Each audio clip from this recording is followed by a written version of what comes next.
Alors, j'ai présenté un petit peu Hervé Mazurel. Donc, il se présente comme historien des sensibilités.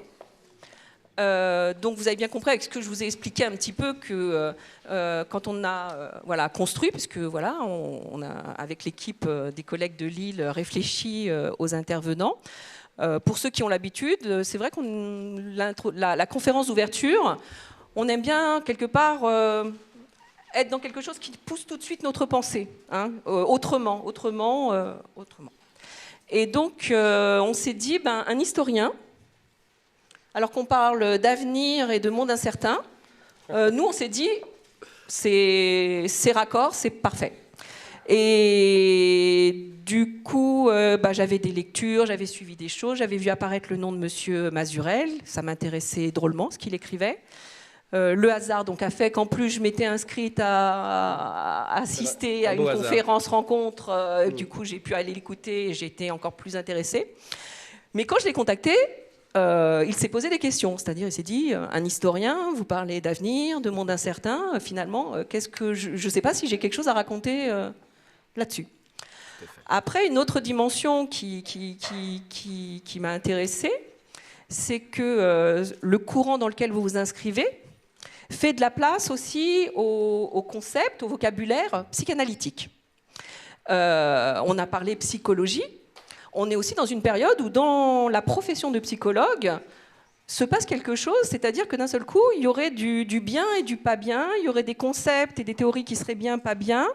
Ok, une psychologie scientifique, mais vous voyez bien que la psychologie scientifique peut parfois faire de la place à des concepts dont ils ne sont pas plus construits ou étayés de façon théorique. Alors ok, la psychanalyse, c'est pas, ça peut ne pas paraître scientifique, mais il y a des concepts, il y a une élaboration, il y a quelque chose. Donc ça m'interroge aussi beaucoup que la profession de psychologue en ce moment oppose en tout cas. Alors on sait bien qu'il y a des courants qui font le lien entre les différents champs de la psychologie et font de la place à la psychanalyse. Mais du coup, je trouvais intéressant aussi qu'un historien, lui, entre dans son vocabulaire, parce que c'est aussi une question de vocabulaire, c'est-à-dire que j'ai retrouvé, en écoutant et en vous lisant, des termes que je voyais petit à petit disparaître du discours des psychologues et de la pensée des psychologues, qu'elle soit écrite ou à l'oral. Et je trouve que continuer à utiliser d'autres mots, s'interroger sur les mots, il n'y a pas mieux pour faire une petite gymnastique à nos neurones et regarder ce qui se passe.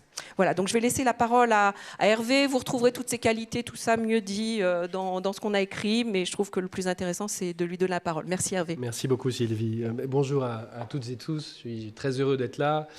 Merci à toute l'équipe organisatrice pour cette invitation, de ces journées qui sont si riches d'histoire. 70 ans, ça impressionne pas mal. 90, oui, 70e édition, mais 90 ans encore.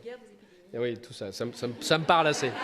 Ça me parle assez, voilà. Je suis très heureux d'être là et en même temps, je dois confesser, dès d'abord, être assez impressionné d'être devant tant de psychologues, moi qui n'en ai pas le titre. Voilà, je pense que je dois être le seul historien je parie d'être le seul historien ici présent. Et donc, dans ces cas-là, on a toujours peur de tomber à côté ou de dire des banalités pour vous, ou d'en dire trop, d'en dire pas assez. Et puis, l'autre difficulté, et là, je avoue aussi une certaine gêne à parler du temps présent, et même de l'avenir, potentiellement. Alors, en étant moi-même, au départ, historien du 19e siècle. Donc, je suis plus légitime pour parler de l'histoire de l'Europe romantique que de l'histoire du temps présent, et encore moins de l'histoire de l'Europe de demain.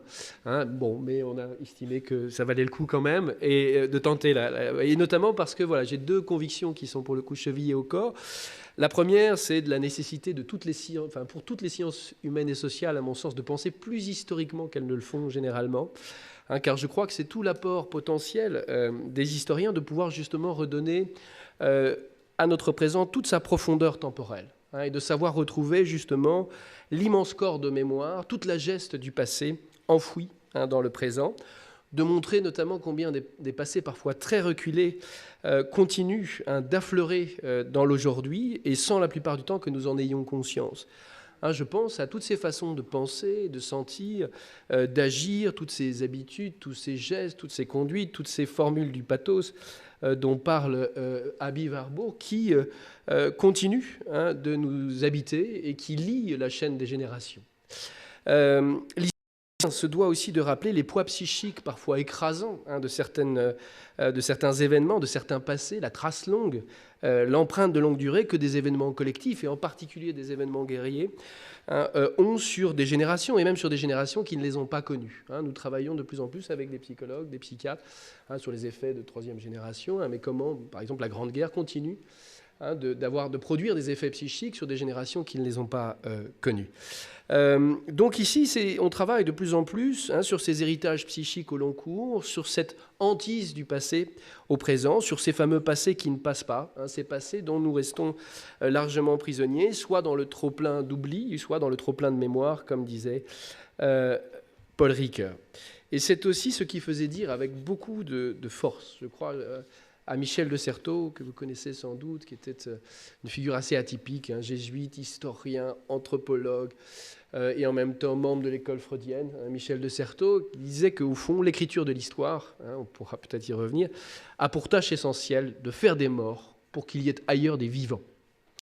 Ma seconde conviction est qu'il est urgent de parvenir à des situations d'interlocution véritables entre les disciplines de la psyché et les sciences sociales, et l'histoire en particulier.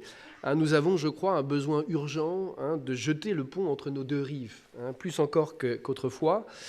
Nous avons de plus en plus conscience des impasses, des aveuglements, des apories, des faux problèmes qui naissent de nos carcans disciplinaires trop rigides, de nos spécialisations croissante, de la spécialisation croissante de nos recherches, du divorce aussi, et ce sera peut-être le point sur lequel j'insisterai le plus, qui me paraît très dommageable, entre le sociologique et le psychologique. Il me semble que les découvertes scientifiques les plus fécondes se font la plupart du temps aux confins de nos disciplines, aux frontières de nos disciplines, et que bien souvent, il faut essayer de s'installer même dans le no man's land entre les disciplines, parce qu'il faut tenter de penser aussi nos disciplines du dehors pour pouvoir mieux voir leurs parties prises oubliées ou négligées, leurs postulats les plus enfouis.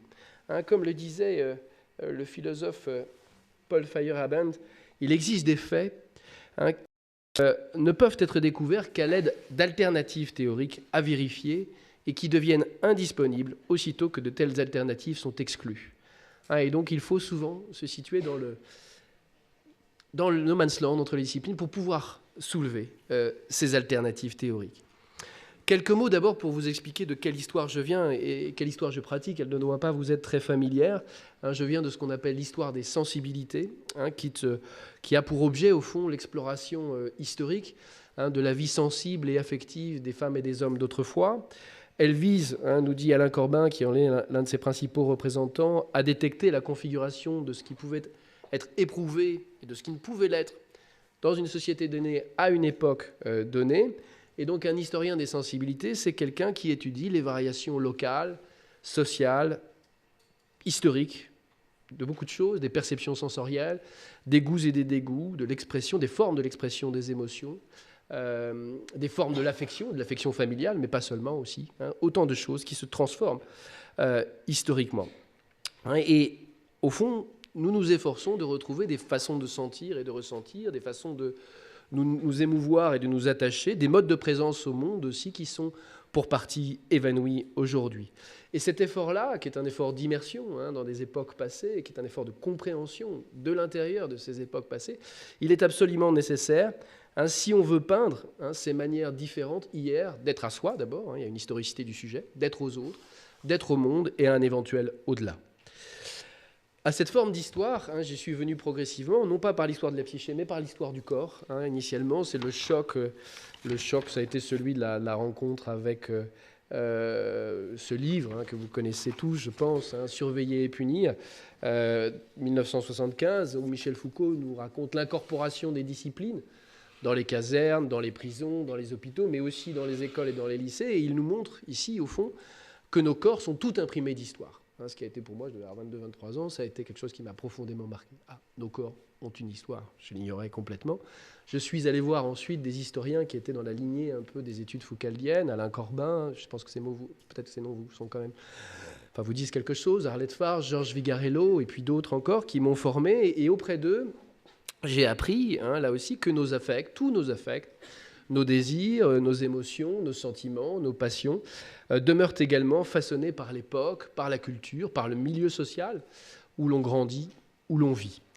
Et tout cela veut dire qu'il y a donc de l'histoire collective, hein, et sociale dans nos façons de désirer, d'aimer, de haïr, dans nos façons de rire ou de pleurer, ou de nous cacher de pleurer, de jouir ou de nous retenir de jouir, mais aussi d'apprécier une peinture, un paysage, une musique, etc.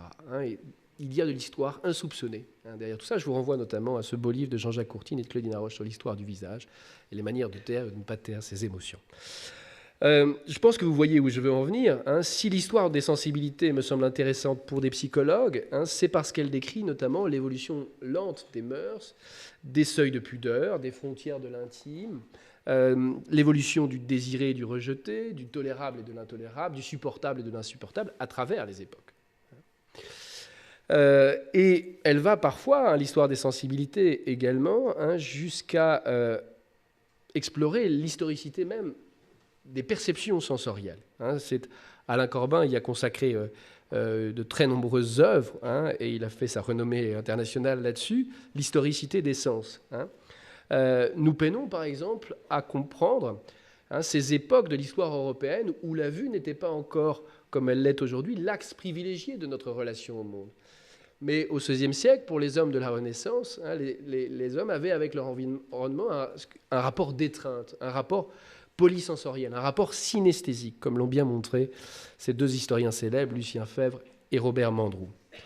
Au fond, hein, vous l'aurez compris, pour moi, comme historien, il n'y a pas de quête plus fascinante, en quelque sorte, que d'essayer de voir, de retrouver, sous les apparences de l'immobile, sous les apparences du stable, du fixe, de l'éternel, du soi-disant invariant, en fait, une historicité de l'histoire, souvent insoupçonnée, un devenir souterrain, des processus socio-historiques invisibles, des transformations silencieuses et continues des êtres et des choses. C'est cette histoire-là, hein, qui m'intéresse hautement. C'est une histoire qui me semble pouvoir intéresser les psychologues ou les psychanalystes, une histoire qu'on pourrait dire nocturne, profonde, silencieuse, hein, non pas l'histoire avec un grand H, hein, ou avec une grande H, comme disait Georges Perec, hein, non pas l'histoire à grand fracas, hein, mais une histoire assez différente, dont nous sommes peu coutumiers, une histoire sourde, hein, une histoire lente, incessante, mais largement imperceptible, hein, à l'échelle d'une vie humaine. Et c'est cette logique qui m'a amené à écrire un livre paru l'an passé qui en effet parle beaucoup de psychologie, de psychanalyse, l'inconscient ou l'oubli de l'histoire. L'idée était toute simple au fond, hein. J'ai continué mon cheminement. Si nos corps sont pétris d'histoire, comme l'affirme Foucault, si tous nos affects, nos façons de sentir et de ressentir sont historiques, si notre affectivité se transforme silencieusement, alors que dire de l'historicité potentielle de notre vie psychique, hein? Est-ce qu'il faut de penser, hein, comme le laisse croire toute une tradition analytique, que le social historique n'affecterait que la surface du moi, hein? Peut-on continuer de croire, comme l'ont affirmé de grands psychanalystes, hein, mais je pense à André Green ou à Otto Kernberg, hein, pour qui la réalité sociale ou les changements de mœurs ne comptent pour rien, hein, dans les variations constatées des troubles de la personnalité psychique? Ou faut-il au contraire, et vous voyez tout de suite que c'est là que va ma préférence, hein, considérer que le social historique travaille jusqu'aux strates les plus obscures, les plus enfouies de nous-mêmes, jusqu'aux couches les plus inconscientes de notre psychisme, hein? C'est vraiment cela que ce livre essaye d'explorer. Ne vous étonnera pas donc l'histoire des sensibilités, avant d'entretenir des liens très forts avec l'ethnologie, a entretenu avec la psychologie des liens également très forts. Pourquoi aujourd'hui davantage l'anthropologie ? Parce que les ethnologues, les anthropologues nous ont aidés à comprendre que les émotions humaines ne sont pas tant spontanées que rituellement organisées. Les émotions sont contagieuses, elles sont donc sociales par nature, hein. je vous renvoie ici au travail de David Le Breton, qui est très riche pour nous. Et puis, je vous renvoie aussi à une conférence célèbre devant la Société française de psychologie, 1921, de Marcel Mauss, de l'anthropologue Marcel Mauss, sociologue, anthropologue, sur les sentiments, où il affirmait justement que les émotions et les sentiments sont essentiellement une symbolique. Je vous renvoie aussi au très grand anthropologue Clifford Geertz, qui dit, au fond, nos émotions sont des artefacts culturels. Elles sont très largement codées culturellement.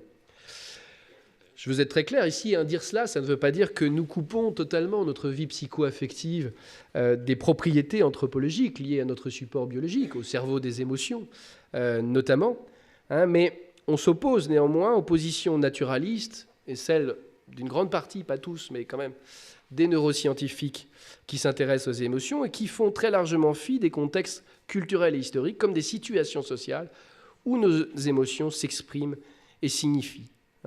Et ce, quoi qu'en dise Paul Ekman, vous connaissez tous la fameuse théorie des émotions de base, qui repose notamment méthodologiquement sur quelque chose de très délicat, qui est la méthode des choix contraints. Je ne peux pas m'arrêter sur ce débat entre les neurosciences affectives et les sciences sociales de l'émotion. Je me permets de vous renvoyer à un numéro que j'ai coordonné avec Thomas Dodman et Quentin de Liermoz, un numéro où on essaye de dialoguer aussi avec des neuroscientifiques, qui s'appelle Controverse sur l'émotion.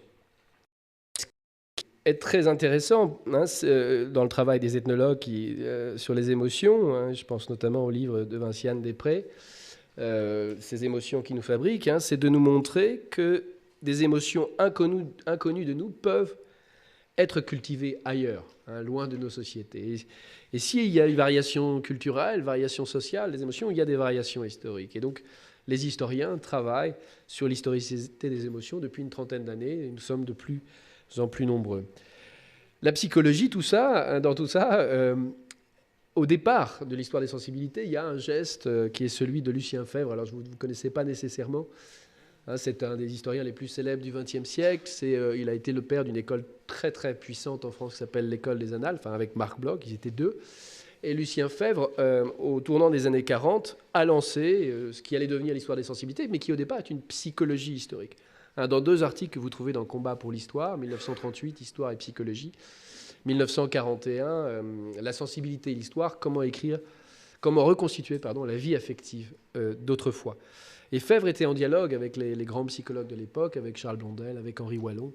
Et pour lui, l'histoire des sensibilités, ou l'histoire de la vie affective, si vous voulez, comme il l'appelait, c'était le meilleur moyen de lutter contre quelque chose qu'il avait vraiment en grippe, c'est ce qu'il appelait l'anachronisme psychologique. Pour lui, c'était le pire, je le cite, le pire de tous, le plus insidieux, le plus grave. Le pire des anachronismes pour un historien, c'est l'anachronisme psychologique.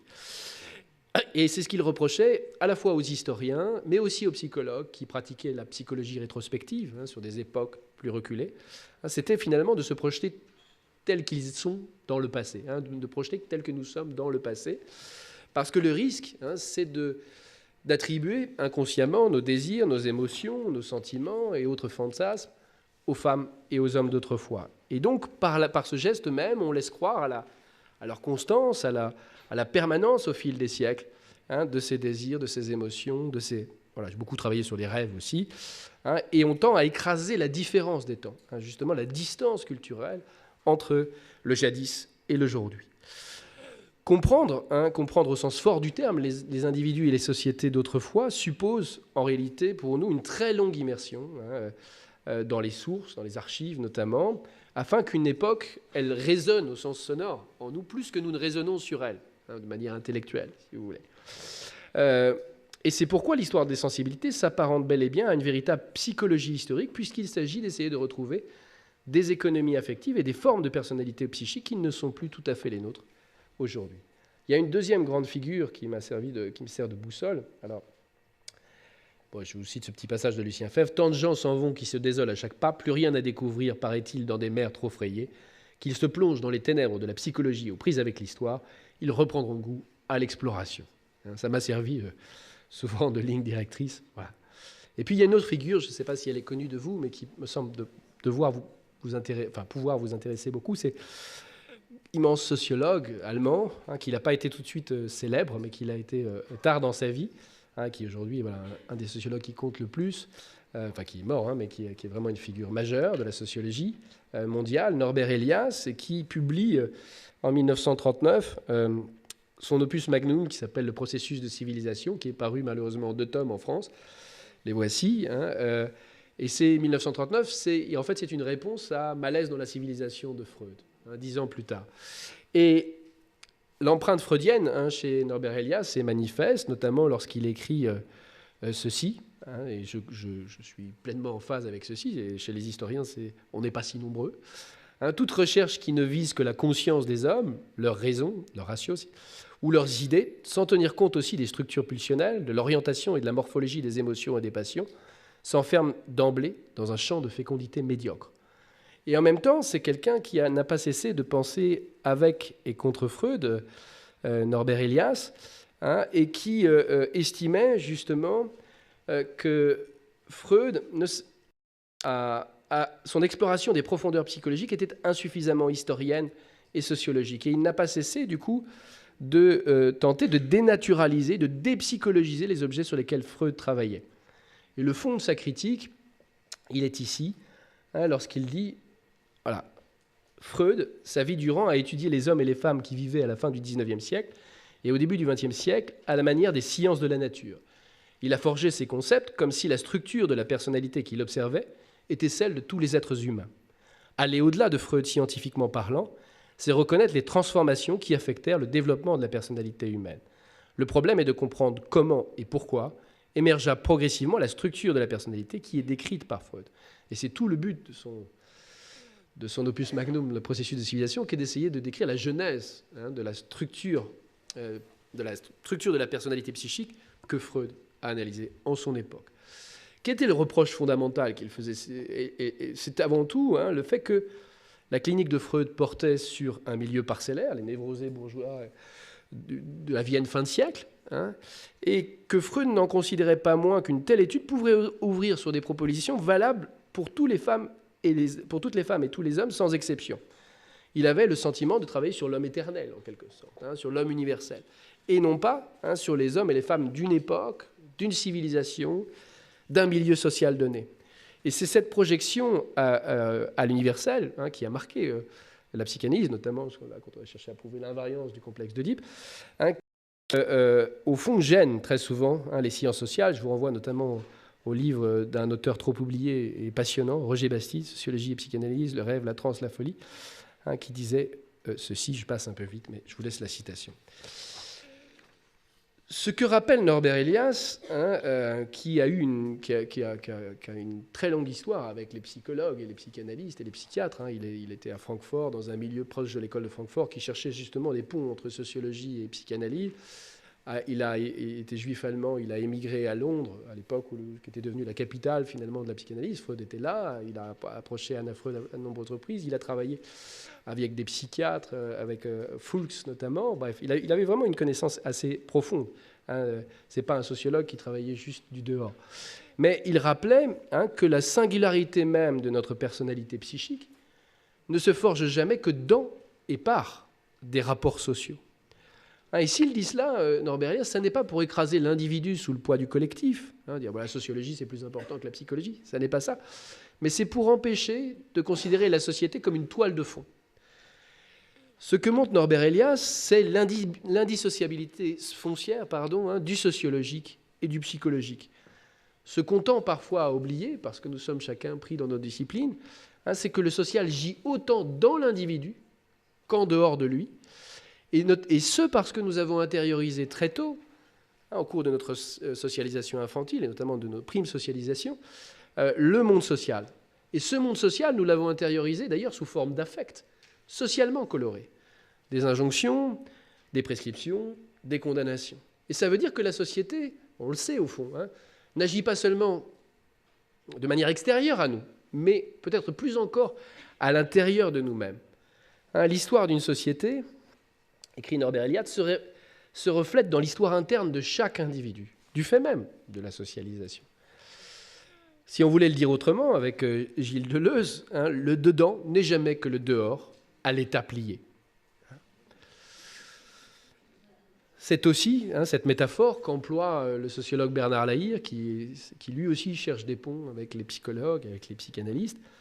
Dans son livre « Dans les plis singuliers du social », il a cette phrase que je trouve très juste. Le social ne se réduit pas au collectif ou au général, mais gît dans les plis singuliers de chaque individu.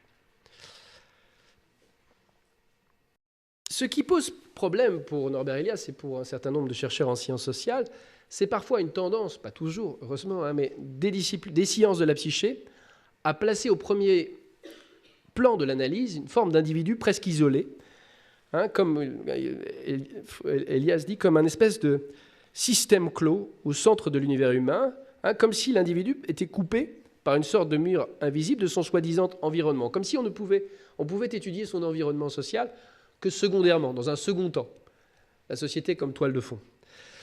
Or, c'est que cette vision égocentrée de l'individu, de l'homme, l'homo clausus, comme il l'appelle, il la rapproche de l'ancienne représentation géocentrique du monde.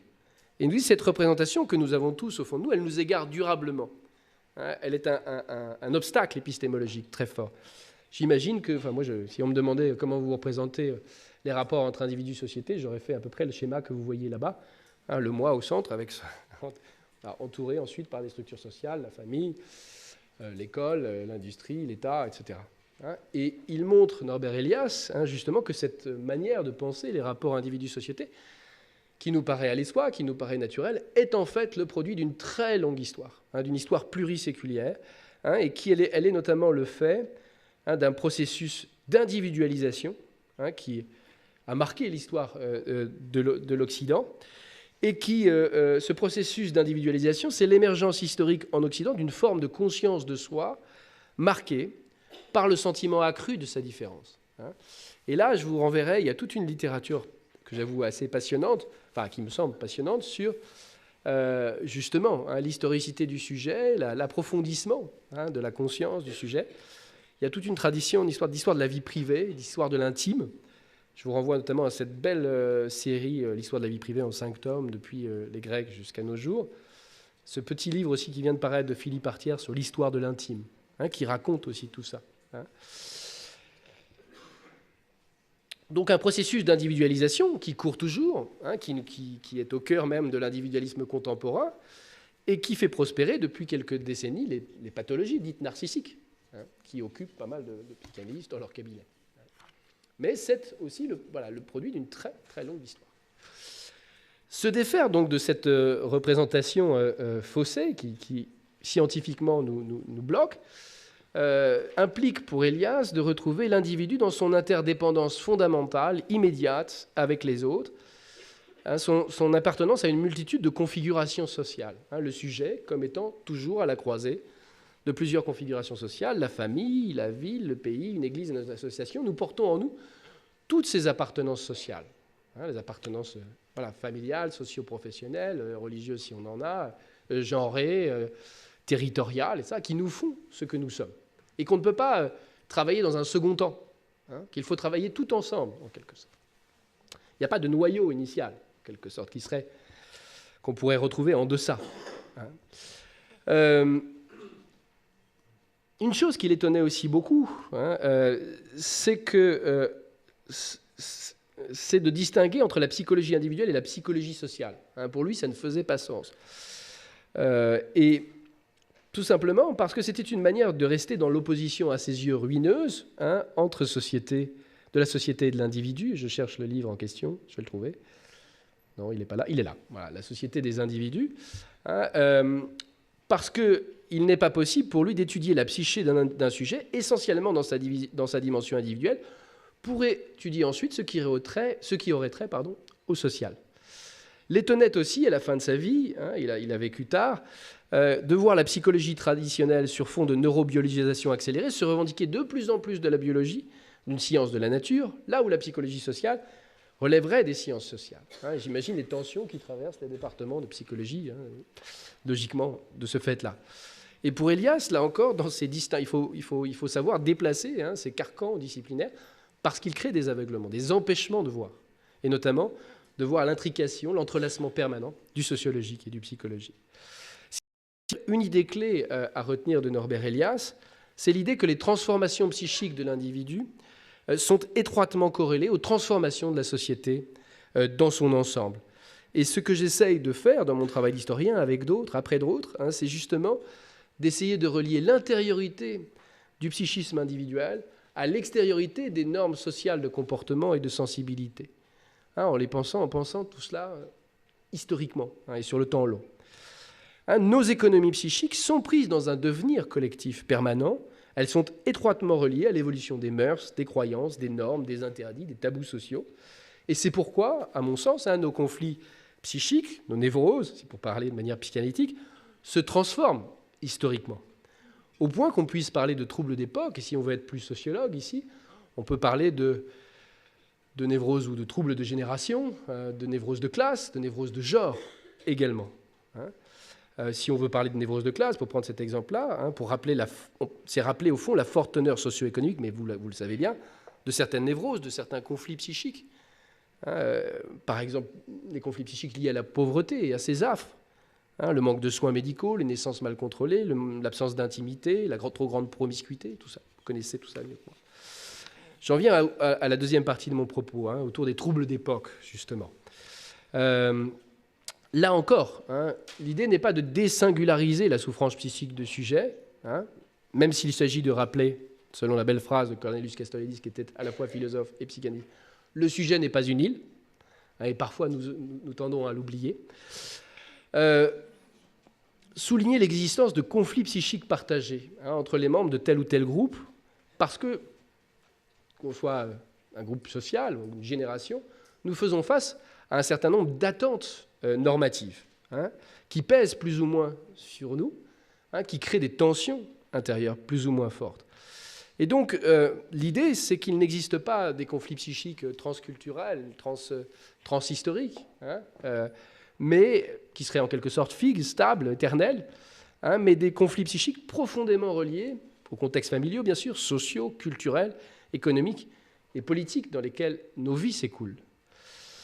Avant d'en venir au temps présent, rassurez-vous, je vais bientôt venir au temps présent et un peu au futur aussi, mais pour vous faire sentir ça, vous prendre quelques exemples historiques. Même s'il y a une difficulté quand on s'intéresse à ces questions en histoire, c'est la nécessité d'être très attentif comme historien à tenter de faire la part entre les mots MAUX et les mots MOTS. Parce que la survivance d'une catégorie médicale ou psychologique, la mélancolie, par exemple, peut masquer la discontinuité des troubles affectifs. Inversement, un changement de dénomination ne signifie pas pour autant une mutation de la pathologie elle-même. Les troubles bipolaires renvoient à la névrose maniaco-dépressive, par exemple. Donc là se jouent des choses complexes.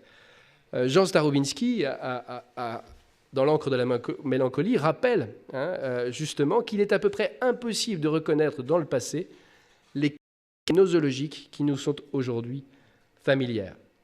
Et donc, plutôt que de s'adonner à l'anachronisme psychologique, plutôt d'écraser le lointain historique sous le proche contemporain, les historiens qui travaillent en ce sens essayent, avec des traces qui sont nécessairement lacunaires, on travaille avec du manque en histoire, et à travers une clinique indirecte, on essaye de mieux saisir la différence des temps, en réinscrivant la maladie et ses symptômes, ses affections, ses états, dans la singularité d'une société et d'un temps donné. Ce que fait bien, par exemple, quelqu'un comme Ute Frevert, qui dirige un gros laboratoire à l'Institut Max Planck à Berlin d'histoire des émotions, et qui a su montrer qu'en dépit de nombreuses ères de famille, l'ascédie médiévale, la mélancolie moderne ou la dépression contemporaine constituaient des pathologies distinctes, inséparables d'un contexte socio-historique spécifique. Je pense aussi au beau livre de Piroska Nagy, médiéviste très doué, et Le don des larmes, qui nous parle d'une souffrance psychologique disparue aujourd'hui, la componction, comme on l'appelait à l'époque médiévale. La componction n'est pas seulement la douleur du remords, comme on pourrait la traduire aujourd'hui. Celle-ci renvoie au Moyen-Âge à une forme très précise de repentir qui mêle la tristesse face au péché et la consolation dans l'espérance du pardon. Pour cette raison, d'ailleurs, la componction peut être délicieuse à celui ou celle qui la ressent et rendre douces les larmes versées.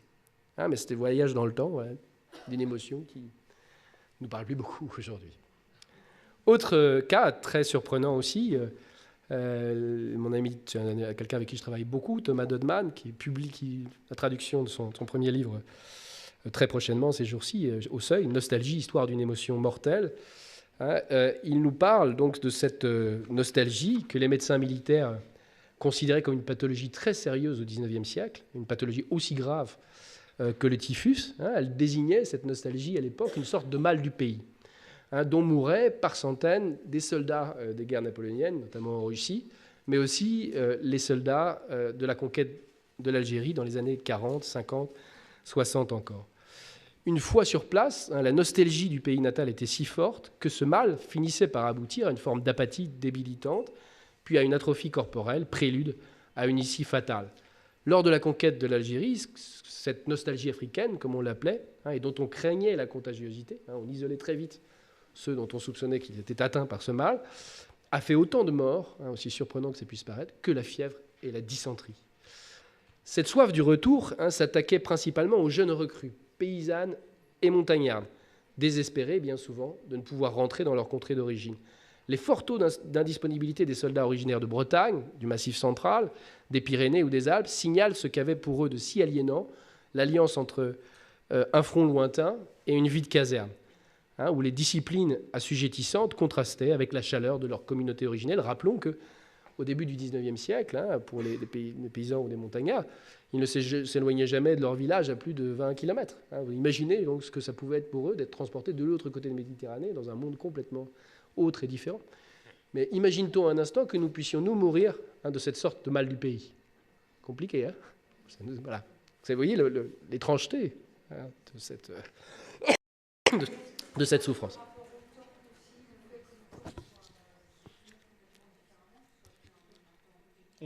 On va vous proposer une petite question juste avec le micro pour que tout le monde puisse suivre sur le webinaire. Plaisir. Merci. Et puis on pourrait se demander aussi où sont passés les hystériques, que Charcot traitait à la Salpêtrière à la fin du XIXe siècle, et qui servirent, je vois que ça fait parler, et qui ont servi de point de départ, comme vous le savez, à la psychanalyse, avec la publication des études sur l'hystérie de Breuer et de Freud. Je vous renvoie notamment au beau livre de Nicole Edelman, Les métamorphoses de l'hystérique. Ne peut-on avancer que ces formes paroxystiques de la névrose historique ont disparu à mesure aussi que les niveaux de refoulement sexuel exigés des femmes à l'époque victorienne ont considérablement diminué au XXe siècle, et plus encore à partir des années 60-70. De même, faut-il sans doute distinguer entre la vague de neurasthénie de la fin du XIXe siècle, avec la grande vague de la dépression des années 90, bien décrite par Alain Ehrenberg. J'ai vu un nouveau livre paraître, là, mais je n'ai pas encore eu le temps de regarder, de Jonathan Sadowski, apparemment c'est un livre important. Et tout cela, ces vagues-là sont encore autre chose que l'épidémie de burn-out que nous connaissons, et qui est profondément liée sans doute à l'épuisement psychique généré par les servitudes numériques, notamment, auxquelles nous sommes soumis. Quelle proximité, quelle différence ici entre ces moments? Je crois qu'il n'y a pas là que des jeux de mots, en quelque sorte, mais que ce sont des mots MAUX différents. Parce que je crois que chaque société, finalement, produit chez les individus un certain nombre de souffrances affectives et psychiques qui sont typiques d'une période, d'un moment, d'une époque. On pourrait détourner cette phrase de Georges Devreux, le père de l'ethnopsychiatrie, en remplaçant le mot culture par époque. Mais dans les deux cas, ça me semble assez juste. Chaque culture ou chaque époque permet à certains fantasmes, pulsions et autres manifestations du psychisme d'accéder et de demeurer au niveau conscient, et exige que d'autres soient refoulés. C'est pourquoi tous les membres d'une même culture, ou des gens qui vivent à une même époque ou dans un même milieu social, possèdent en commun un certain nombre de conflits psychiques inconscients. Si l'on s'intéresse à présent à nos conflits intérieurs contemporains, à nos tensions psychiques actuelles, donc vous avez compris que mon but, c'est d'essayer de voir dans la psyché, de considérer la psyché comme étant elle aussi une région de l'histoire collective, et non pas seulement dans ses couches les plus conscientes, mais aussi les plus inconscientes. Je commencerai d'abord par signaler, et par souligner plutôt avec Pierre-Henri Castel, le lent déclin du rôle moral, naguère imparti à la culpabilité dans nos économies psychiques. Le long déclin du christianisme a amoindri cette culpabilité en nous. La culpabilité, explique-t-il, fait place de nos jours à l'angoisse, à la dépression et à la honte plus encore, moyennant une profonde altération en Europe de la texture même de nos vécus psychopathologiques. Ça me paraît une idée très forte. Et là, il est très éliasien, Castel. Il est très attentif à l'historicité de nos économies psychiques. Parmi les pathologies auxquelles vous êtes sans doute confrontés, dans le cadre scolaire, j'imagine, même si ça ne dépend pas seulement de vous et que souvent ce sont des cas qui nécessitent aussi d'autres professionnels, il y a celle que Vanina Micheli-Reichmann appelle les pathologies de l'image. Ces formes nouvelles de pathologies psychologiques et psychiatriques intimement liées au canon de beauté contemporain que véhiculent au quotidien les millions d'images des réseaux sociaux, d'Instagram en particulier, et qui exercent sur nos vies des contraintes nouvelles et souvent douloureuses. On pourra feuilleter le beau livre de Georges Vigarello, d'ailleurs qui fait la préface de celui de Madame Reichmann. Vigarello dit « Il n'y a rien de plus culturel que la beauté ». Ce serait bon de le faire savoir. Mais il n'empêche. Ces idéaux normatifs, nous explique-t-elle, c'est de corps parfait, mince, musclé, lisse, allé, jeune, performant, etc. Ces stéréotypes, ces images standardisées que nous rencontrons partout, dans affiches, magazines, publicités, réseaux sociaux, génèrent des souffrances psychiques plus ou moins prégnantes dans nos sociétés. Ils alimentent non seulement l'industrie florissante de la chirurgie esthétique, bien sûr, mais aussi un nombre très important de troubles alimentaires et psychiques, la boulimie, l'anorexie. Rien ne montre mieux, à mon sens, à quel point le social historique ici travaille jusqu'au tréfonds, ce que je serais tenté d'appeler le corps psychique. Si, comme je le crois, il faut considérer tout ce que donc les pathologies émotionnelles et les troubles psychiques d'hier et d'aujourd'hui doivent aux cultures, aux époques, aux milieux sociaux où ils sont apparus, alors il n'y a pas besoin d'être devin, on en a déjà parlé, pour dire que l'éco-anxiété est le mal. La mal de demain, même déjà le mal actuel, le symptôme dans notre jeunesse d'un mal-être psychique profond, dont on voit mal comment il va pouvoir être combattu. Il est difficile ici d'enseigner la légèreté ou la sérénité, même si planter des arbres, comme y invité Giono, peut aider, c'est sûr. Mais le dérèglement climatique, les prévisions toujours plus inquiétantes des experts du climat, la catastrophe annoncée par les rapports successifs du GIEC, tout cela nourrit un trouble anxieux d'un nouveau genre, dont un jeune sur deux dit souffrir à travers le monde, se sentir triste, anxieux, apeuré, en colère aussi contre les générations précédentes, contre le déni des politiques, etc. Ce qui se propage, au fond, c'est une profonde angoisse de fin du monde. Ce n'est pas la nouvelle, on connaît ça, nous les historiens, au moment de la peste noire en 1348, il y avait quelque chose de cet ordre-là, mais ça provoque évidemment, et de façon très fondée, vous le disiez tout à l'heure, une impossibilité de se projeter dans le temps, et d'avoir notamment plus tard des enfants, d'envisager d'avoir des enfants. De là, chez les jeunes générations, une profonde perte de sens de l'existence, de goût aussi pour l'existence, parce que le futur s'écrit sous le signe de la menace extrême, d'une issue tragique, fatale et inéluctable, ce que Sylvie soulignait tout à l'heure. Ce n'est pas tant l'opacité du futur ici qui pèse, mais au contraire la certitude de la catastrophe qui vient. D'où cette tension autour de la question. Incertitude vraiment. Et toute la difficulté consiste, pour ceux qui se refusent à détourner les yeux, à trouver les ressources psychologiques et sociales pour vivre une vie pleine dans ce monde qu'ils savent abîmer et probablement condamner. Pardon de plomber moi aussi l'ambiance un peu, mais je ne suis pas le premier. Et puis, je rajoute un peu, évidemment, comme il n'y suffisait pas, la guerre, récemment, a fait retour à nos portes. Je suis en train de terminer un livre d'entretien avec Stéphane Audouin-Rousseau, qui paraîtra en janvier, qui s'appelle « La part d'ombre », sur le risque oublié de la guerre, et où on a réfléchi à toutes les formes de déni que nous avons à l'égard de la guerre. Et il y a quelque chose comme une ironie amère dans le fait que la pandémie de Covid-19 avait systématiquement été rabattue sur la guerre, vous vous en souvenez, par des pouvoirs politiques soucieux de donner sens à l'événement cataclysmique qui est arrivé. Vous vous souvenez de ce discours en mars 2020. C'est la guerre, disait notre président. Et puis, une guerre véritable s'est déployée subitement, il y a quelques mois, à nos portes, aux portes du continent européen, dans le continent européen, en Ukraine. Son déclenchement a suscité une stupeur profonde dans nos sociétés, car depuis la fin de la guerre d'Algérie en 1962, il faut dire aussi que le lien générationnel avec la guerre s'est défait. Pour les anciennes générations, l'éventualité d'un conflit extérieur faisait partie des horizons d'attente, ce qui n'est pas du tout notre cas, et encore moins des jeunes des adolescents actuels.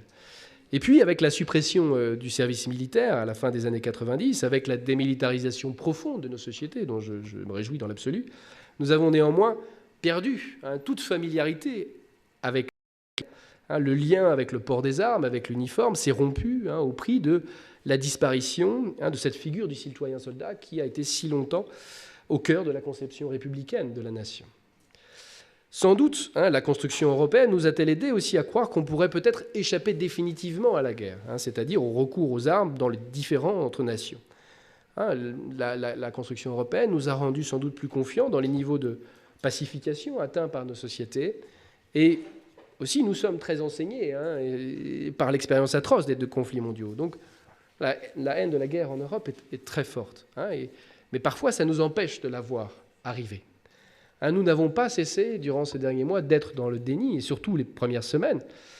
Dès la période qui a précédé l'attaque russe du 24 février 2022, il y avait près de 120 000 soldats, si je me souviens bien, aux frontières de là. On ne poste pas 120 000 soldats à une frontière comme ça si on n'a pas vraiment le désir d'attaquer. Et pourtant, nous voulions croire qu'on pouvait y échapper.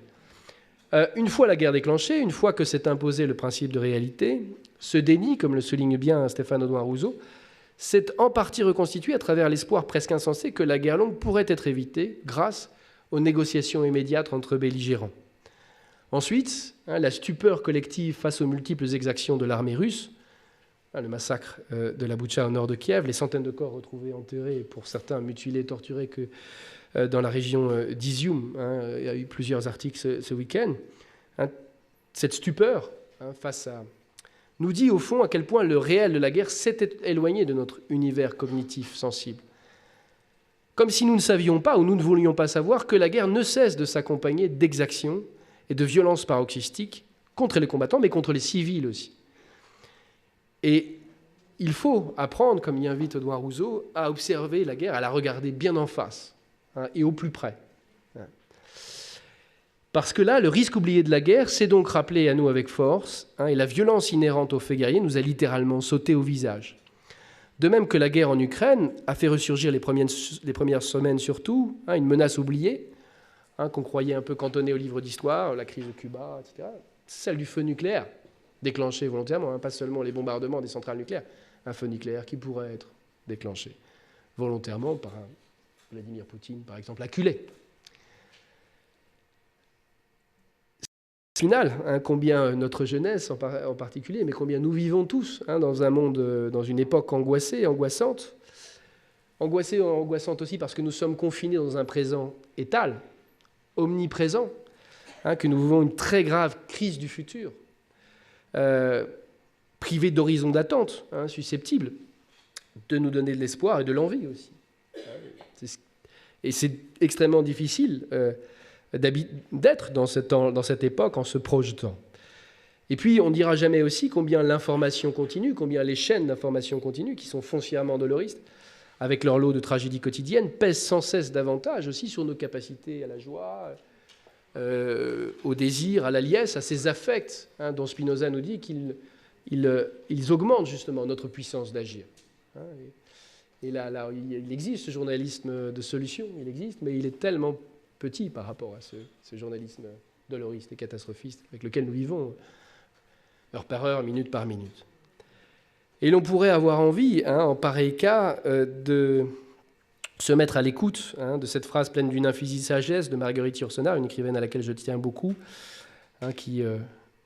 mais en même temps c'est une pirouette de fin que je vous propose, mais c'est une belle phrase. La plupart des moments de notre vie seraient délicieux si l'avenir ou le passé n'y projetaient pas leur ombre. Et nous ne sommes pas malheureux d'ordinaire. Pardon, je vais bien la lire parce que je fais plein de fautes. La plupart des moments de notre vie seraient délicieux si l'avenir ou le passé n'y projetaient pas leur ombre, et nous ne sommes malheureux d'ordinaire que par souvenir, par anticipation. Voilà, je vous remercie de votre écoute. Merci beaucoup.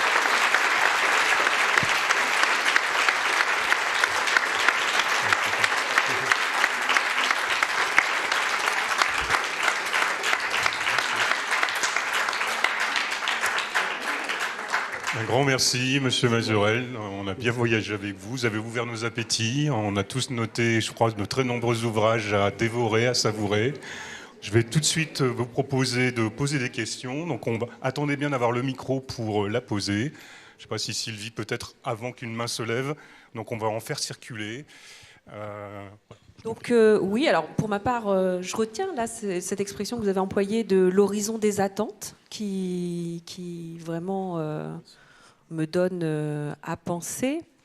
Alors j'avais une première question. Vous avez abordé le sujet de ce terme-là qui est apparu, alors qui n'est pas nouveau, hein, qui est venu des États-Unis d'abord, de l'éco-anxiété.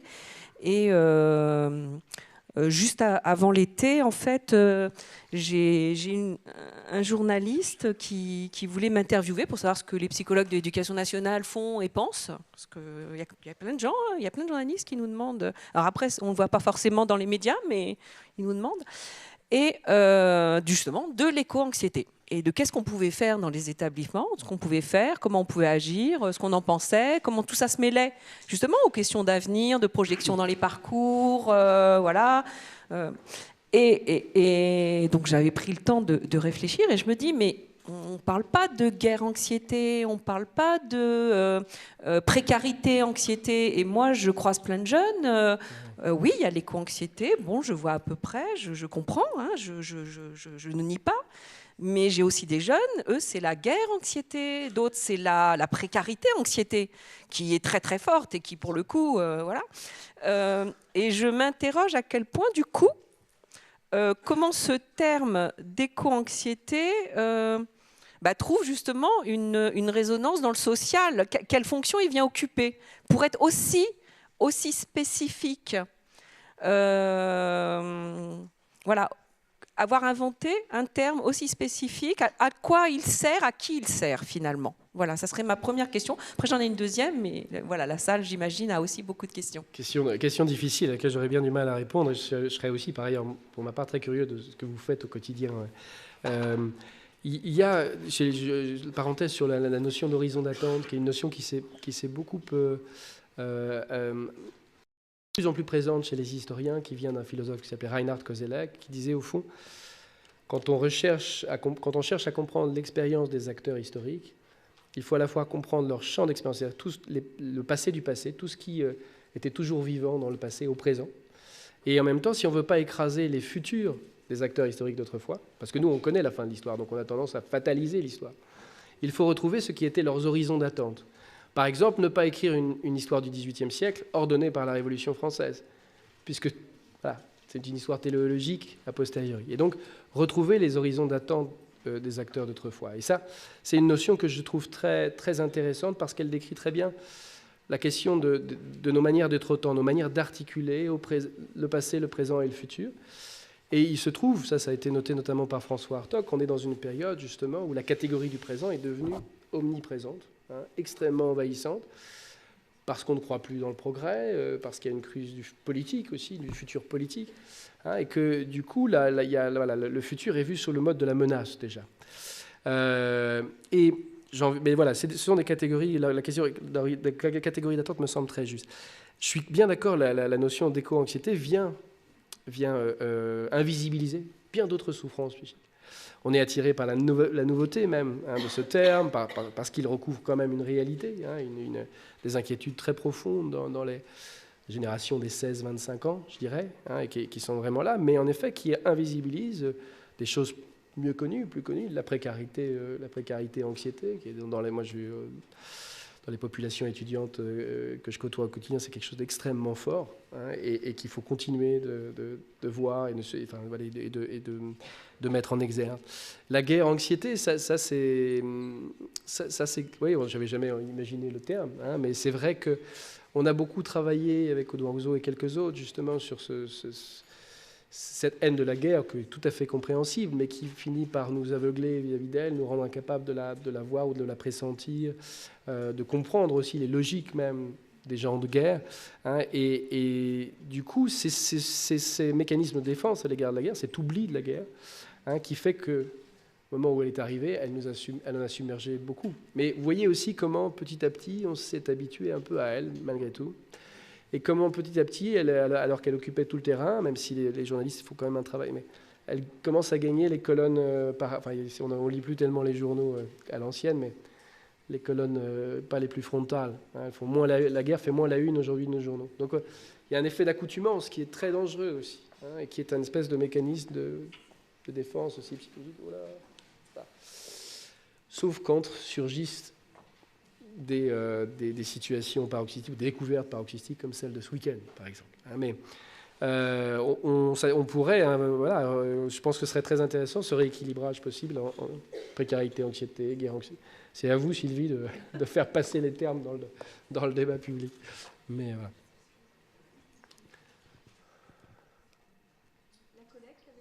Oui, Catherine, si, une question posée. Oui, ça marche. Ça marche. Oui, donc merci pour cette intervention vraiment très, très intéressante et qui donne à penser. Moi, ça m'a renvoyé en fait à ce qu'écrivait déjà Vygotsky dans la signification historique de la crise sur pour être psychologue, il faut être historien, quoi. Alors, sinon, par rapport à votre propos, la question que je voulais soulever, vous parlez de lourd déclin, de déclin de la culpabilité, notamment du fait de l'effacement en fait du poids de la religion.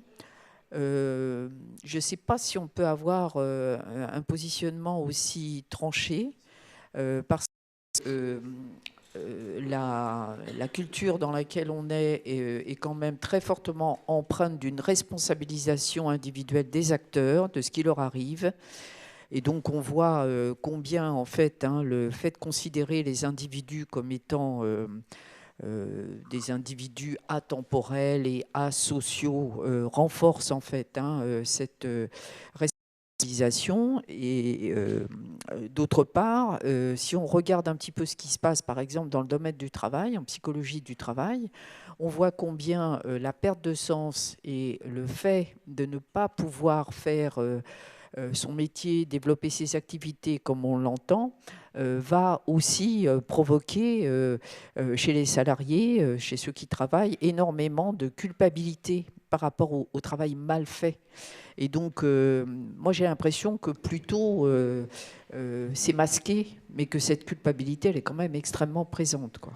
Je vous remercie beaucoup pour ces belles remarques et très intéressantes. Vous avez, oui, ce que j'entends vraiment ce que vous dites, je crois, c'est que je crois qu'il y a une baisse forte de la culpabilité façon chrétienne. C'est-à-dire que la déchristianisation progressive de nos esprits fait que nous nous représentons moins les choses sur le mode de la faute morale, comme autant au Moyen-Âge ou sous l'Ancien Régime. C'est-à-dire que mais par contre, il y a une mutation sans doute des formes de la culpabilité. Celles que vous décrivez, elles ont sans doute aussi une résonance chrétienne qui demeure, une teinte, une coloration chrétienne qui demeure, sans doute parce que nous sommes imprégnés historiquement par cela. Mais vous décrivez, au fond, je pense, des mutations des formes de culpabilité. Une des formes de cette culpabilité que vous décrivez, c'est l'incapacité à se réaliser soi-même. La culpabilité que nous ressentons à ne pas parvenir à se réaliser soi-même, qui est le nouvel idéal social. Quelqu'un qui a beaucoup travaillé là-dessus, c'est Alain Ehrenberg, le sociologue, et sur la force de cet idéal. Même avec nos handicaps, nous devons nous surpasser, nous dépasser, réaliser notre potentiel pleinement. Et si nous n'y parvenons pas, alors il y a une culpabilité très profonde. Et donc ça ne me semble pas être en fait la même culpabilité. La culpabilité que vous décrivez dans le monde du travail aussi, là j'avais eu l'occasion de rencontrer Christophe Dejour et un certain nombre de gens qui travaillent autour de lui. Ça me semble très juste aussi ce que vous décrivez sur le travail mal fait, le travail qu'on ne parvient pas à faire et qui crée en nous une forme de mal-être psychique qui peut en effet qui peut se dénommer culpabilité. Mais là encore, ça me semble plus la même. Mais c'est très intéressant du coup parce que vous nuancez de manière très, très riche le propos de Castel que je me suis approprié. Merci à vous. Bonjour, j'aurais voulu savoir votre avis, avoir votre avis sur en fait le poids des médias dans la forgerie des sensibilités modernes. C'est-à-dire que si enfin, à titre d'anecdote, l'inventeur des relations publiques, c'est Edward Bernays, dans son livre Propaganda, qui est le petit-neveu de Freud, et qui, sous couvert de féminisme, a mis le tabac dans les mains des femmes. J'aurais voulu savoir justement ce que vous pensez de la concentration des médias.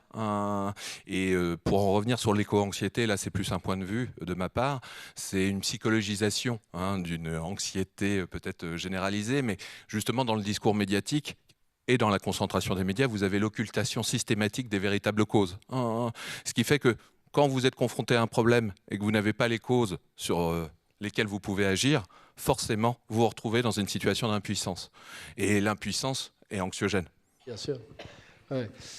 Sur cette dernière question, vraiment tout l'intérêt ici justement de travail de Norbert Elias, c'est de montrer comment des causes, des transformations, par exemple des structures sociales, économiques et politiques, donc là, au plus grand niveau de généralité, produisent des transformations de l'économie psychique. Comment on passe de ce qu'il y a de plus social, de plus lourd du point de vue social, à des effets psychiques latents. Donc tout ça, pour moi, c'est profondément relié.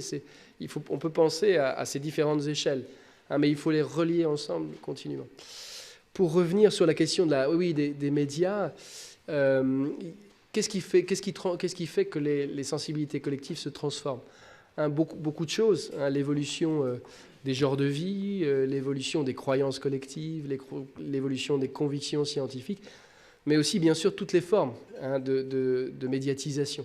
La montée en puissance de la culture de masse à la fin du XIXe siècle, la civilisation du journal qui s'impose, cette périodicité du journal qui s'impose à la fin du XIXe siècle, la radio, TSF, etc., de fait, transforme les sensibilités collectives. Et donc, évidemment, très longtemps, le 20h a été quelque chose de capital aussi, a été un agent de transformation des mentalités, des systèmes de valeurs, des sensibilités collectives très forts. Aujourd'hui, le 20h a perdu de sa prégnance, mais les réseaux sociaux sont venus aussi occuper une place très grande dans notre existence à la fois individuelle et collective, et façonnent les sensibilités très clairement. D'ailleurs, je ne sais pas ce que feront les historiens dans un siècle quand il faudra éplucher les posts Facebook et Twitter. En même temps, pour nous, ce serait juste une mine incroyable. C'est-à-dire que tout d'un coup, vous avez accès... c'est une manne incroyable. Et en même temps, je ne sais pas où on en sera avec la politique de sauvegarde et tout ça. Mais je les imagine au milieu de cet océan gigantesque d'extériorisation de soi. Mais voilà, pour les historiens des sensibilités, c'est juste, ça fait un peu rêver. Alors là, je me dis, pourquoi je travaille sur le 19e siècle? Quelle idée, j'aurais mieux fait de travailler sur le très contemporain. Voilà. Mais en tout cas, voilà, je crois que la question des médias, et notamment la propagande, est essentielle pour tout ça. J'en suis bien convaincu avec vous. Bonjour. Bonjour. Alors, je vais faire un commentaire et je vais vous poser une question ensuite. Ça va être dans la continuité de ce qui vient d'être dit sur l'éco-anxiété, la psychologisation de ce terme. Alors, je dirais que l'éco-anxiété, il y a quand même une particularité dans la perception qu'on peut en avoir.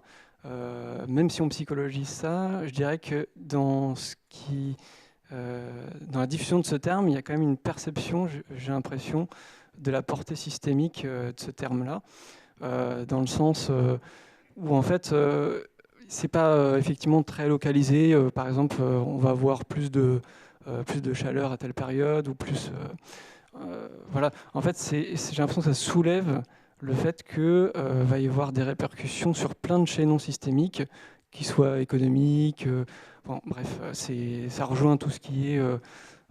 C'est des courants qui se diffusent sur la collapsologie, l'effondrement. Et ça, dans les jeunes générations, j'ai l'impression qu'en fait, on a une sorte d'état on est dans une dialectique très très opposée, avec une société qui nous vend du rêve sur plein de champs des possibles, que ce soit en termes de bonheur, c'est l'hédonisme, etc. Et avec à côté, en fait, cet hédonisme-là, cette recherche de confort de vie, qui est en fait relié clairement en fait, à ce risque de déréglementation des normes. Et en fait, c'est vraiment comme si il y avait on était appuyé à fond la pédale d'accélérateur et la pédale de frein en même temps. Et alors, ma question, justement, c'est... alors, comme les jeunes peuvent avoir besoin, je pense, et puis même nous, je pense, peuvent avoir besoin de se raccrocher au passé, des fois, pour essayer de comprendre le présent, je me demande, est-ce qu'il y a d'autres époques, d'autres périodes, où il y a eu autant de déréglementation systémique de ce genre-là, je ne sais pas comment ça a pu se sortir de ça, mais est-ce que c'est aussi exceptionnel que ça, quoi ? Je me pose la question. Je vous remercie beaucoup pour votre remarque et puis pour votre question. Je dirais que pour la question du passé, il y a une chose qui n'est pas toujours évidente quand on n'est pas historien, mais qui le devient ensuite quand on fait des études d'histoire, c'est que le passé est tout sauf quelque chose de mort, comme un mort qu'on pourrait autopsier. Le passé, il est toujours vivant, et pour une simple raison, c'est les historiens eux-mêmes ne posent au passé que des questions qu'ils forgent au présent. Et par là même colorent aussi le passé. Et le passé, donc, devient. Nous ne savons pas exactement quelle sera l'image du XVIIIe siècle dans 2 siècles. Ça peut paraître bizarre, mais par certains côtés, le passé est ouvert. On ne peut pas dire n'importe quoi du passé, mais... Par exemple, j'ai un collègue à Dijon, François Jarige, qui a revisité toute l'histoire du XIXe siècle à partir de la question des pollutions. Thème qui n'avait pas été travaillé du tout, alors évidemment, il y a toute une historiographie très forte sur la révolution industrielle, mais vous revisitez tout un siècle à travers la question de ce qu'il appelle la contamination du monde. Et vous voyez surgir tout un tas d'angoisses, d'inquiétudes, d'associations qui se créent, notamment du fait des fumées générées par les usines. Et donc vous comprenez que cette anxiété écologique que nous avons aujourd'hui, elle n'est pas complètement nouvelle, que d'autres l'ont ressentie. Voilà. Mais néanmoins, il n'empêche que ce catastrophisme ambiant, il n'y a pas eu beaucoup de périodes historiques où on a pu ressentir quelque chose d'aussi fort, comme une issue qui nous paraît presque fatale. Je pense que le moment... La comparaison la plus forte qu'on puisse faire, c'est avec la peste noire en 1348, qui a fait disparaître près de la moitié de la population européenne et qui a vraiment laissé le continent dans un état d'aberration et d'impossibilité de se projeter dans le futur très forte. Je pense que s'il y a... Voilà, je suis peut-être un peu noir dans ce que je vous raconte là, mais... Et je vous conseille les cours ici de Patrick Boucheron sur la peste noire au Collège de France en ce moment, qui sont des cours absolument géniaux, que vous pouvez écouter en ligne, mais qui sont aussi pleins d'échos, notamment avec l'épidémie de Covid, mais bon, voilà, avec des échos en écho à nos inquiétudes contemporaines. Je vois pas de moment aussi cataclysmique que celui-là. Voilà. Peut-être qu'il ne me vient pas, mais là, à brûle-pourpoint comme ça, c'est celui-là qui me vient en tête. Excusez-moi, parce qu'en fait, le collègue a prononcé un mot dans son propos qui faisait partie aussi de ma question, donc je me permets. C'était le rapport quelque part au confort. Ah oui. La façon dont la société aussi peut être actuelle dans ce qu'elle propose comme alors on pourrait même aller jusqu'à une certaine forme de mettre en norme une certaine forme de vie embourgeoisée, voilà. Et donc le rapport au confort et donc du coup le risque de tout événement qui dérange ou qui remettrait en question ce confort. Donc c'est les choses climatiques, c'est les choses économiques, c'est les guerres, etc. Quel est ce rapport au confort ? J'ai entendu ça, j'interprète un peu ce que vous avez dit, je vais un peu plus loin, mais je pense que c'est important qu'il faut la poser, cette question, et qu'elle se pose. Je serais bien incapable d'y répondre. Je me souviens d'être monté dans un avion il y a 2-3 ans, et la compagnie nous vantait ses efforts écologiques, etc. Et puis 3 secondes après, nous vendait tout un tas de montres, de choses. Vous voyez, dans une espèce de discours, ce que vous décriviez un peu, c'est à double détente, là, voilà, tout ce qu'on fait pour et puis derrière, la consommation de masse pour garantir le confort et le luxe, etc. Et là, on se dit que voilà, je me suis dit, mais c'est pas possible, ce monde est tourne quand même étrangement. Et en effet, le confort comme refuge, hein. C'est un peu comme le présent état. On se réfugie dans, dans une matérialité très, très rassurante, très, très enveloppante, etc. Et tout ce qui est de l'ordre de la rugosité du monde, qui vient de l'extérieur, qui vient s'inviter dans et perturber ce confort et cette tranquillité, cette assurance, soit elle est traitée par le déni, soit voilà, elle crée vraiment une inquiétude soudaine. Et comme, voilà. Il y a des historiens qui ont travaillé, mais pour le coup, je ne connais pas très bien leurs travaux sur c'est l'histoire ce qu'on appelle l'histoire des matérialités ou l'histoire de la culture matérielle, hein, mais sur cette montée en puissance de longue durée, hein, de ce besoin de confort et de cette toujours plus grande. Et voilà. Il y a des historiens du capitalisme, notamment, qui ont beaucoup travaillé sur tout ça. Je crois qu'on le mesure dans nos CIO, en période d'affectation complémentaire. Beaucoup invoquent l'inconfort, pour dire qu'ils ne peuvent pas rejoindre l'établissement dans lequel... et j'ai l'impression que c'est de plus en plus. D'accord. C'est des catégories qui sont, confort, inconfort, qui sont prégnantes.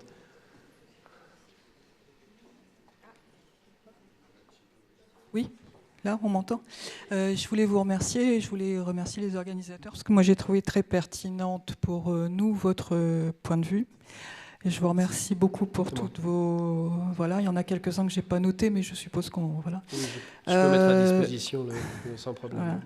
J'entendais bien votre mise en garde à notre corps de psychologue au départ, hein, et votre regret qu'il n'y ait pas plus de psychosociaux, etc. Alors je voulais vous rassurer, on est vraiment un des corps de psychologues qui peut le moins tomber dans ces excès-là, puisqu'on est sans arrêt confronté à l'institution, au social, aux professions, etc. Donc on est à l'interface de beaucoup de choses, interdisciplinaire, voilà, de beaucoup. Et on est aussi spécialiste du être dedans et dehors. Donc, quand vous disiez l'inconfort, voilà. Dedans, dehors. Oui.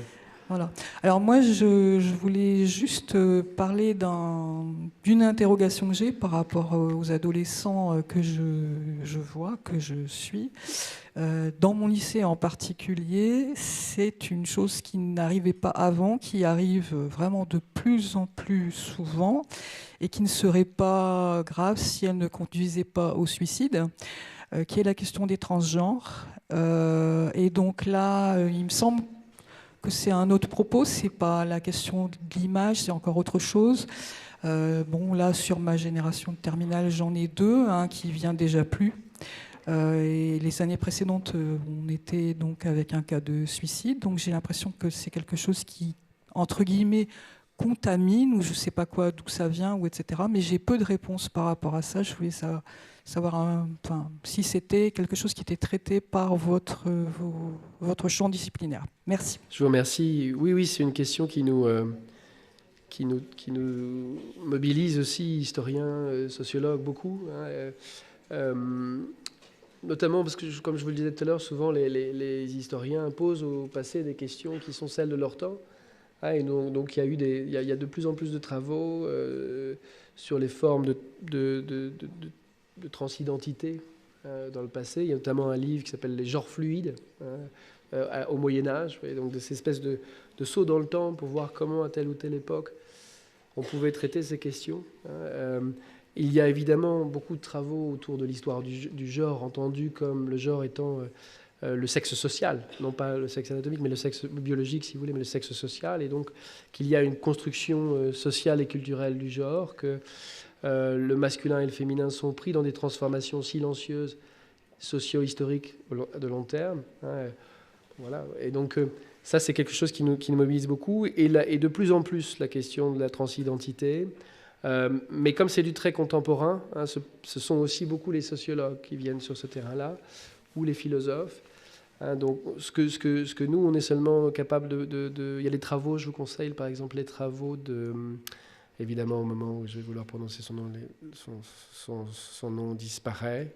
Elle a fait un beau livre sur un hermaphrodite très célèbre, qu'avait travaillé Foucault, Herculine Babin. Voilà, il y a de très beaux livres là-dessus. Bon, donc il y a une interrogation du passé sous cet angle. Voilà. Mais les travaux les plus en vue sont quand même ceux des sociologues. De même qu'il y a des travaux de sociologues très importants en ce moment sur ce que Irène Théry appelle la nouvelle civilité sexuelle. Vous avez peut-être vu paraître il y a 2 jours ce livre qui s'appelle « Moi aussi, la nouvelle civilité sexuelle ». Donc, sur MeToo, sur la construction des identités masculines et féminines, sur la question de la violence masculine prise dans le temps long. Hein, et elle a vraiment une démarche d'historienne, là, où elle isole des grandes transformations à l'époque moderne, au moment de la Révolution française et aujourd'hui, hein, des mutations très profondes dans les rapports entre les genres masculins et féminins. Hein, donc oui, on est assez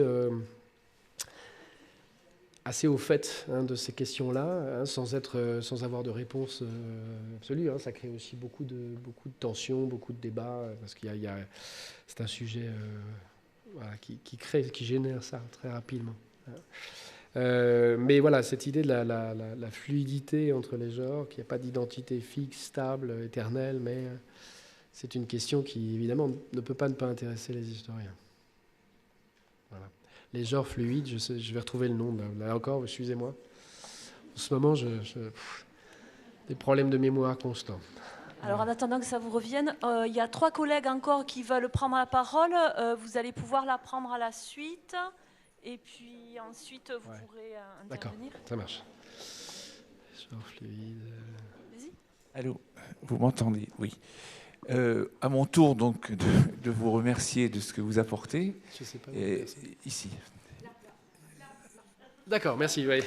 Excusez-moi, mais du coup, je voyais. Voilà. Très bien. Et je voulais vous faire part de l'émotion que j'ai ressentie, alors aujourd'hui, mais un petit peu avant, en tombant sur l'interview que vous avez accordée à Mediapart, où vous résumez un certain nombre de vos travaux.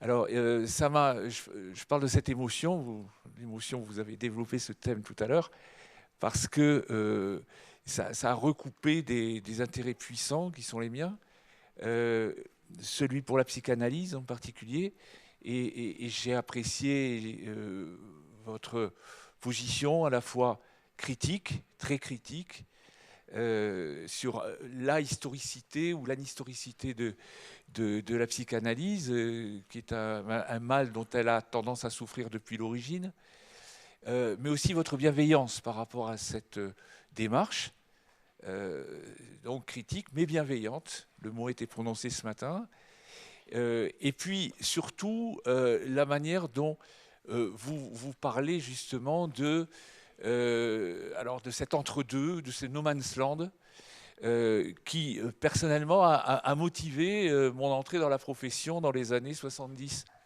C'est-à-dire qu'à l'époque, ça faisait suite à mai 68, et toute une génération était prise dans un débat qui s'est résumé par la problématique dite abstraite depuis individu-société. Et une des raisons pour lesquelles, je pense, un certain nombre de collègues se sont engagés, c'est de se trouver justement au cœur de ce qui apparaissait comme une contradiction entre d'un côté l'individuel et de l'autre côté le collectif. Et je dois dire que cette problématique-là, je n'ai pas censé en 40 ans de carrière, puisque je suis maintenant retraité de l'Éducation nationale, mais je n'ai pas arrêté d'y penser et de m'y confronter quelque part. Parce que le conseiller d'orientation, devenu conseiller d'orientation psychologue, puis aujourd'hui psychologue de l'Éducation nationale, second degré, c'est-à-dire éducation, développement, conseiller en orientation scolaire et professionnelle, est tout le temps là-dedans. Voilà. Et c'est ce qui, justement, fait sa croix, quelque part. On a parlé de la croisée des chemins à un moment donné. C'est vraiment la croix des psychologues de l'Éducation nationale dans cette spécialité.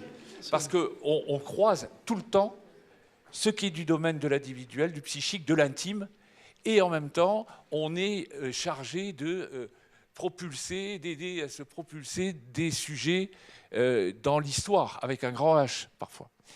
Et donc voilà, donc je vous remercie de ça, parce que ça, du coup, ça ouvre des pistes de réflexion au travail, notamment avec Norbert Elias, que vous avez beaucoup cité, que vous citez beaucoup.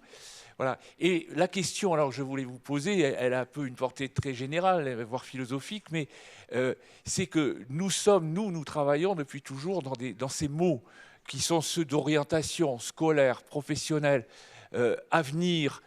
Aujourd'hui, on parle de la compétence à se projeter dans l'avenir. Voilà. Alors, par exemple, je serais très intéressé de savoir ce qu'un historien peut penser de l'historicité de cette notion de compétence. Voilà.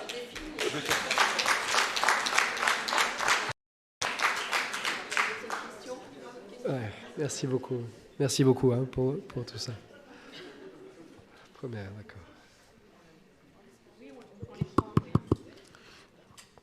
Oui, bonjour à tous. Merci aussi pour votre intervention. Je suis là.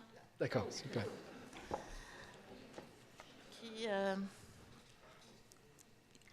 Qui nous permet aussi de sortir, comment dire, de catégories normatives établies aujourd'hui sur une pensée un peu normative sur pas mal de sujets en psychologie. Ma question était un petit peu, comment dire, je ne suis pas provocatrice, mais je voulais un peu interroger votre capacité d'anticipation.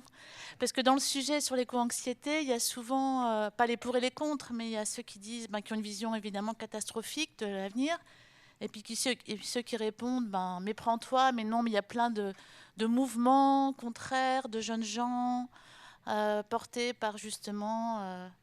voilà, que l'envers ou l'espoir porte, comment dire, l'espoir qui nous reste, on va dire, c'est de se dire que ça va générer des mouvements de solidarité. Il va en être question d'ailleurs dans les journées, dans les ateliers, voilà, des mouvements de solidarité nouveaux et peut-être l'occasion quelque part de nous décentrer justement.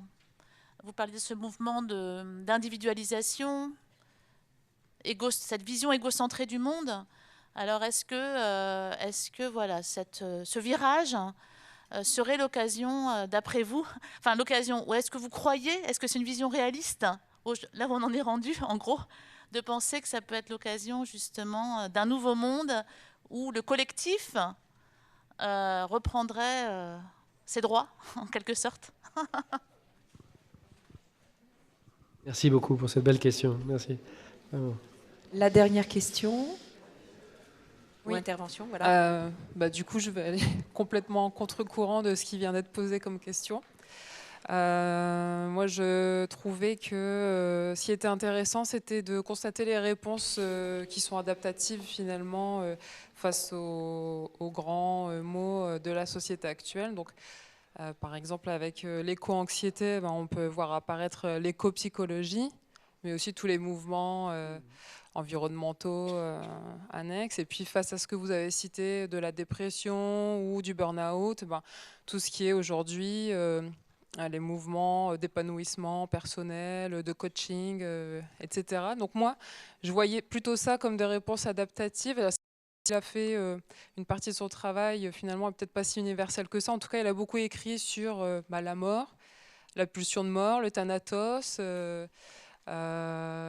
Et je trouve que ça, par contre, c'est universel. Et donc, je trouve ces tentatives, ces réponses-là adaptatives comme des tentatives peut-être de lutter contre finalement cette angoisse de mort, comme, j'ai envie de dire quelque chose de très sombre, mais comme une dernière tentative un peu vaine d'une lutte d'un être vivant dans ces derniers soubresauts face à...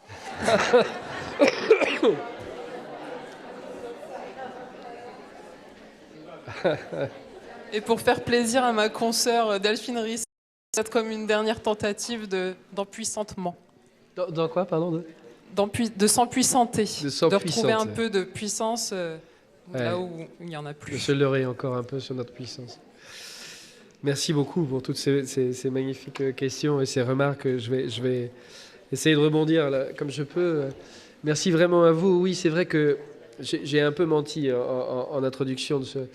J'ai pas l'habitude de travailler avec des psychologues, mais j'ai quand même une certaine habitude maintenant, depuis 1 an, de travailler avec des analystes, des psychanalystes, voilà, parce que j'en croise beaucoup du fait de ce livre, le livre que j'ai fait paraître, et en effet, j'ai un rapport très critique à une certaine psychanalyse qui s'intéresse si peu à l'histoire et à l'historicité du sujet, qui fait peu entrer l'histoire dans le cadre de la cure et du cabinet. Et en même temps, il y a dans la psychanalyse tout un tas de choses qui sont très utiles pour les historiens, et notamment cette manière de penser le temps, non pas seulement comme quelque chose de successif, d'homogène, de vide, mais comme un temps qui revient, un temps répétitif, avec des passés qui hantent le présent, hein, donc cette hantise du passé, ces passés qui ne passent pas, historiques notamment, hein, il y a une pensée psychanalytique du temps qui est très riche pour nous et dont il serait dommage de se couper. Et donc je considère en effet que ce dialogue-là doit être aussi nourri, et je vois bien du coup aussi d'où vient la force de ce questionnement autour des rapports individu-société. C'est une opposition extrêmement difficile comme l'ont bien montré Norbert Elias, Pierre Bourdieu et d'autres, mais c'est-à-dire qu'on sait que c'est une opposition ruineuse d'un point de vue scientifique, mais en même temps, le langage nous ramène toujours à ça. C'est-à-dire que dans le langage, il y a ces catégories individu-société, et on est toujours tenté de les opposer, de les penser comme des compartiments séparés, alors qu'en fait, il faut les penser comme un continuum. Et c'est très difficile, parce que là, le langage nous rattrape sans arrêt, et nous prend dans cette philosophie initiale qu'il habite. Et donc c'est une opposition très, très complexe. Et dans le livre, j'essaye de dire toujours, au fond, sur l'inconscient, il est toujours déjà singulier pluriel. Il n'y a pas l'inconscient individuel et l'inconscient collectif. L'inconscient est toujours déjà singulier pluriel, ou si vous voulez, psychosocial. Et donc je pense qu'on serait totalement d'accord là-dessus. Voilà. Pour sortir justement de cette opposition. Mais on y parvient, hein, pas toujours, enfin souvent très difficilement. Et je pense que dans le livre, je dois me contredire à certains moments parce que je ne suis pas toujours assez attentif. Hein. Voilà, c'est les pièges même du langage et les mots pensent pour nous, en quelque sorte. Et ça c'est douloureux, un peu. Alors, la compétence à se projeter pendant l'avenir, c'est une formule merveilleuse de notre époque. Puisqu'il faut que tous les sujets puissent se projeter dans l'avenir, même quand l'avenir est si ombrageux, incertain. J'en pense beaucoup de mal, comme vous, hein, de cette expression, et j'imagine combien il doit être difficile de travailler avec au quotidien. Heureusement, j'ai pas à faire subir ça à mes étudiants, à moi. Et là, être historien est assez confortable. Ceci dit, et ça, je rebondis un peu aussi sur votre question. Alors mes capacités d'anticipation sont assez nulles. Surtout, ne faites pas confiance à un historien qui fait de la prospective. Il a toutes les chances de se planter. Néanmoins, il y a une chose qui est intéressante aussi en histoire. Je vous disais tout à l'heure, le passé n'est pas mort, il est toujours vif. Et il y a quelque chose qui peut être, dans des périodes justement où le futur est si difficile à définir, si opaque, c'est que d'aller voir vers les possibles non-advenus du passé. C'est-à-dire qu'il y a dans le passé tant de futurs imaginés qui n'ont pas abouti, qui n'ont pas eu lieu, hein, qu'on peut remobiliser ces futurs imaginés et se les réapproprier pour inventer notamment des formes de vie différentes. Hein. Vous évoquiez ça tout à l'heure, et beaucoup parce que c'est vrai que là, il y a des formes de vie tout à fait nouvelles, des solidarités autres qui se créent, des vies associatives, mais aussi des communautés, dans le Vercors par exemple, hein, qui essayent de bouleverser les manières de vivre. Et on peut y voir en effet une vraie positivité. Hein. Et beaucoup s'inspirent aussi parfois de choses qui ont existé au XIXe siècle, vont parfois chercher, notamment dans le socialisme utopique, chez des gens comme Fourier par exemple, Charles Fourier, des idées. Charles Fourier, celui qui avait inventé les phalanstères, et qui avait aussi une pensée de l'écologie très, très forte, ou chez Emerson aux États-Unis, ou chez... là encore...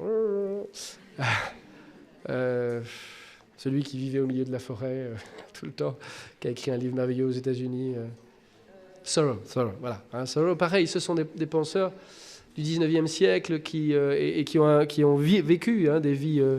un peu autre, à l'écart, et qui donne aussi des matières à imaginer, à penser l'avenir. Donc l'histoire comme ressource, ou le passé comme ressource pour construire des futurs alternatifs. Hein. Ça me paraît important. J'espère avoir répondu un peu à votre question. La question des réponses adaptatives que vous posez... au fond, ce sont les dernières manifestations des pulsions de vie qui seraient là et qui sont finalement assez vaines. Hein. Il y a un vouloir vivre qui s'exprime, qui est un peu comme Schopenhauer, hein, qui est là et qui, au fond, est presque un peu pathétique. Mais voilà, comme si on pouvait croire encore dans la surpuissance humaine. Je suis assez sensible à ce que vous dites. J'ai pas d'avis sur les. C'est vrai que le terme d'éco-anxiété, je l'ai pas vraiment travaillé. Moi, je suis un peu comme vous. Je vois qu'il circule. Ça serait bien d'inventer aussi parfois de contre-termes, ou de le discuter, ou de le nuancer, ou en tout cas de lui donner un contenu, parce que je suis pas sûr qu'il soit très défini encore dans la psychologie contemporaine. J'ai pas l'impression. Si, quand même. Il est finalement assez ancien aussi. Il est assez ancien aussi, oui. Mais anglo-saxon, venant du système de pensée et de l'histoire anglo-saxonne aussi, américaine même. Américaine, australienne. D'accord. Donc anglo-saxonne, voilà.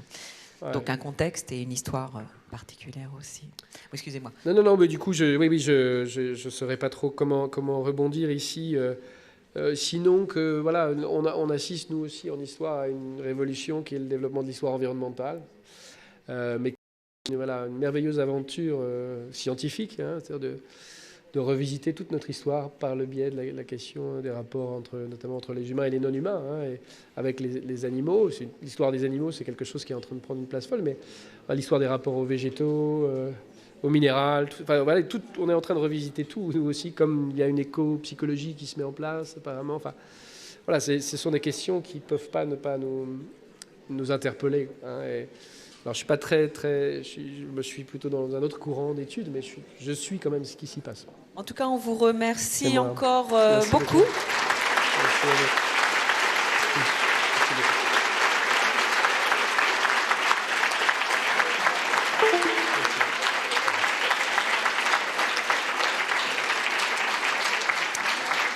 Et donc on se retrouve cet après-midi parce que ce qui est certain, c'est qu'on a besoin